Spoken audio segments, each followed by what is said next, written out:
Olha, tem alguns nomes no futebol que, quando a gente fala, a discussão começa na hora. E um desses nomes, com certeza absoluta, é Neymar Júnior. Poucos jogadores na história dividiram tanto as opiniões. E é justamente essa trajetória tão complexa que a gente vai analisar agora. Sabe qual é a grande questão que fica sobre ele? De um lado tem gente que enxerga um artista, um gênio incompreendido com a bola. Do outro, tem quem olhe e veja aquela promessa, sabe? Aquela que, no fundo, nunca se cumpriu de verdade, não do jeito que o talento dele parecia permitir. Mas aí a gente se pergunta, peraí, se todo mundo concorda que o talento dele era algo absurdo, fora da curva, por que ele não se tornou uma unanimidade? Tipo um Messi, um Cristiano Ronaldo? Essa é a pergunta que vai guiar nossa análise. E para entender essa história, a gente tem que voltar para o começo de tudo, né? Lá no Brasil, no Santos. Porque no Santos, o Neymar não era só mais um moleque bom de bola. Ele era outra coisa. Era um verdadeiro fenômeno. Quem viu o Neymar naquela época do Santos sabe exatamente do que eu tô falando. Parecia que ele jogava um esporte à parte. Não era sobre te vencer na força ou só na corrida. Era pura criatividade. Uma espécie de dança com a bola, sabe? A facilidade para driblar é uma coisa desconcertante, quase artística. Só que, claro, um talento desse tamanho vem com um peso gigantesco. Imagina só, com 19 anos, ele já não era só o craque do Santos. Ele era visto como o sucessor natural do Pelé. A esperança de um país inteiro estava nas costas daquele garoto. Bom, depois de conquistar o Brasil, o passo seguinte era óbvio, a Europa.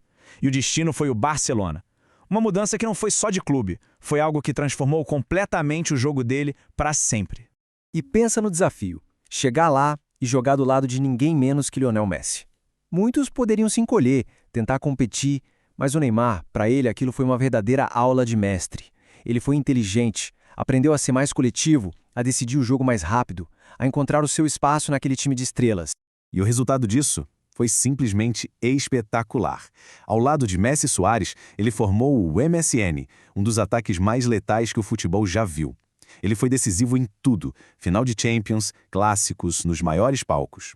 Ali, naquele momento, não tinha a menor dúvida. Ele tinha, sim, potencial de sobra para ser o melhor do mundo.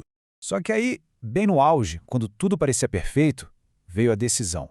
A decisão que talvez tenha sido a mais polêmica e a mais impactante da carreira dele. A saída do Barcelona para o Paris Saint-Germain. Essa mudança representava um contraste absurdo. No Barcelona, ele era uma peça-chave num sistema vitorioso, aprendendo com o melhor de todos. Já em Paris, a proposta era totalmente diferente. A ideia era ele ser o centro do universo, o protagonista indiscutível de um projeto construído todinho em volta dele. E aí fica a pergunta que ecoa até hoje, né? Sair da sombra do Messi foi um ato de ambição para buscar o próprio trono ou foi o maior erro de cálculo da carreira dele? Em Paris, o talento continuava lá, claro. Só que ele também encontrou adversários novos e talvez implacáveis. As lesões viraram uma constante, a pressão por resultados era sufocante e as críticas, muitas vezes, passavam do ponto.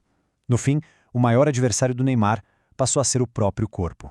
E essa combinação de fatores foi desgastando a imagem dele de um jeito brutal. A percepção do público mudou. Cada queda em campo virava meme, cada festa uma polêmica gigante. Aos poucos, Neymar, o atleta genial, foi sendo ofuscado por Neymar, a celebridade. E com isso a gente chega do capítulo final dessa análise, na reflexão sobre o legado dele.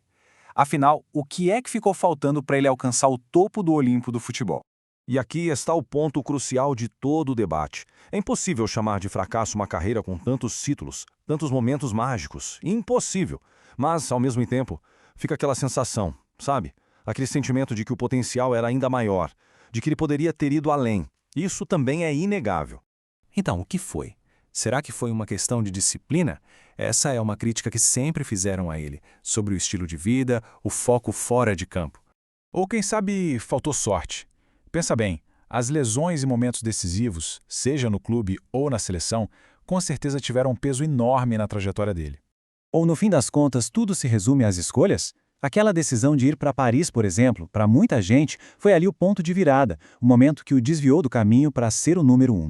No final, talvez este seja o resumo perfeito. O nome dele está gravado na história como um dos jogadores mais habilidosos de todos os tempos. Isso ninguém pode tirar.